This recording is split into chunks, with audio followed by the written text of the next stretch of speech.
When it comes to the interview process, one of the easiest ways to separate yourself from the competition is to ask questions. In today's video, let's look at what it says about you, why you should be doing it, and what questions to ask. Stay tuned.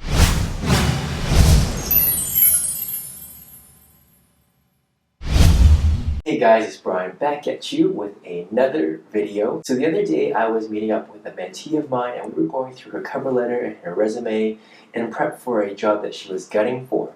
And at one point I asked her what questions she had ready to ask at the end of her interview. Understandably, she admitted that she had nothing prepared. And I say understandably because we both know that the meat and the potatoes of the interview is pretty much the questions that the recruiter asks you and you just answer. That's why I think it's just so important for you to ask questions at the end of your interview. It instantly sets you apart. Think of an instance where you wanted to buy something that you really wanted, something that really mattered to you. Maybe it was that really thick, warm wool coat that you really wanted, or maybe a really sweet car, or perhaps you're moving into a new high-rise condo. But have you ever noticed that when people don't really like something or don't care too much for it, or kind of meh about it, they observe things and they just like everything in general. Oh, that looks really nice. I love those cabinets. Oh, that fridge is nice. Oh, that's a really good looking car. Yeah, that jacket looks pretty good. It's a true observation, but a shallow one. It appeases the salesperson. It doesn't really want to offend anyone. It's a polite gesture of thanks, but no thanks. But when you really want something, you inspect the hell out of it. So if you really wanted that nice wool coat, you're really checking the stitching to make sure it was sewn properly and that there are no loose stitches coming out. You're looking at a new smartphone or a new iPhone.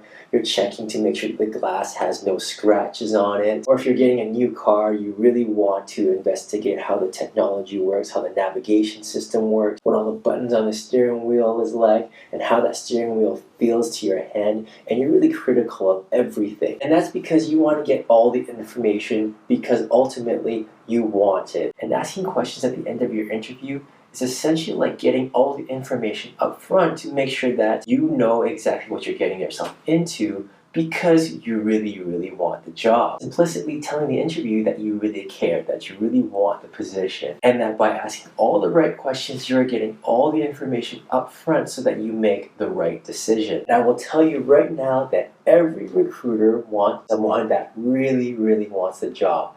And when they see that desire in you by way of the types of questions you ask, they will remember you. Now, there are plenty of questions that you can ask, and there are plenty of bad ones you can ask as well. But before we go into the examples of questions, I really want to take a moment and just talk about the purpose or intent of it. Obviously, the types of questions that you shouldn't be asking are things that are pertaining to what you're going to get from the company, whether that might mean perks, benefits, and perhaps salary. Instead, you're going to be tailoring your questions from the point of view of interviewing them. That's right, you are screening them to make sure that the job is right for you. Are they a good company to work for? Do they treat their employees well? Is the company's culture congruent to yours? Is your boss going to be a good boss? Is he or she someone that you're going to respect? The point being is that this is your opportunity to interview them, so take advantage of this. And I can tell you right now that the majority of interviews rarely have candidates that ask questions, let alone good ones. And when you do this right, guys, I guarantee it will separate yourself from the competition instantly. What are some examples of questions that you can ask? Well, a common one is, what is your typical day like? A simple Google search will turn up many other questions like this, but I want to kick it up one notch higher. So for me, I like to get to know my future boss. So some of the questions that I would ask would be, how did you get into your current role? How did you get into the industry? What do you like about it? What do you not like about it? In your mind, describe the perfect employee. What is your leadership style? And of course, you're not going to be asking these questions in a very entitled or pompous way.